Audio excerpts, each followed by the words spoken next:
di ba? Fried egg na sunny side up, scrambled egg, boiled egg, pwede rin sa soup, at iba pa. Eh, ang itlog na pula. Wait! Hindi siya totoong color red. What? Dinalagyan lang niya ng color para mas ma-identify na salted egg. Eggs? Okay, correct na kami dito. Pero eto ang totoo. Salted egg is an example of food preservation by brine salting. And we can do it at home. Tsak na matutuwa si nanay at tatay dito. Yung mga nabibili ng color red usually duck eggs. But we can also use chicken eggs. Etong chicken eggs ang gagamitin natin as salted eggs. Let's go! In making salted eggs, we need the following. 8 pieces duck or chicken eggs, 1/2 cup of salt, 4 cups of water, container, mixing spoon, ladle, measuring cup, stove.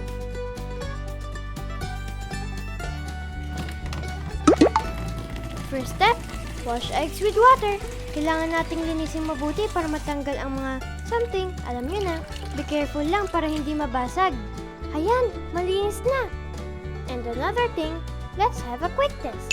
Check natin kung fresh ang eggs na gagamitin natin. Kapag lumubog sa water, they're good. Kapag lumutang, don't use them. They are spoiled eggs. Step 2. Fill in the saucepan with 4 cups of water and let it boil. Careful sa fire and stove or it mates. Warning, adult supervision is needed.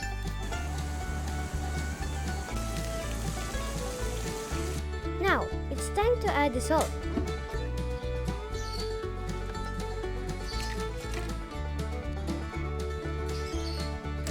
Mixing will help dissolve the salt faster.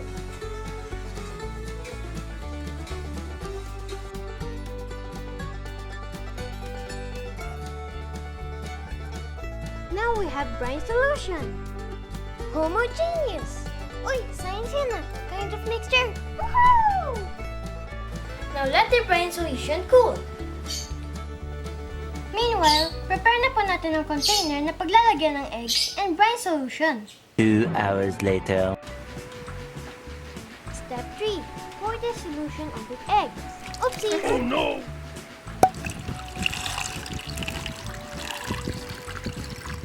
Make sure the eggs are completely soaked with water.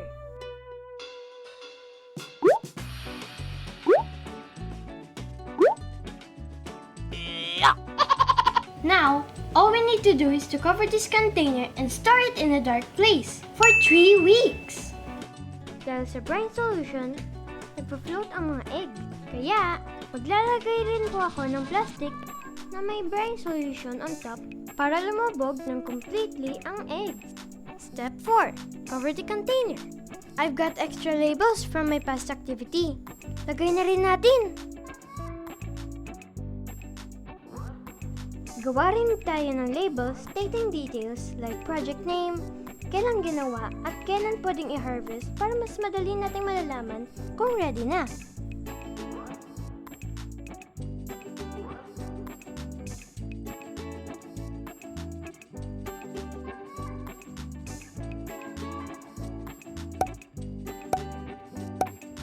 Pwede na natin ito i-store sa dark place. Dito ko siya itatago sa box.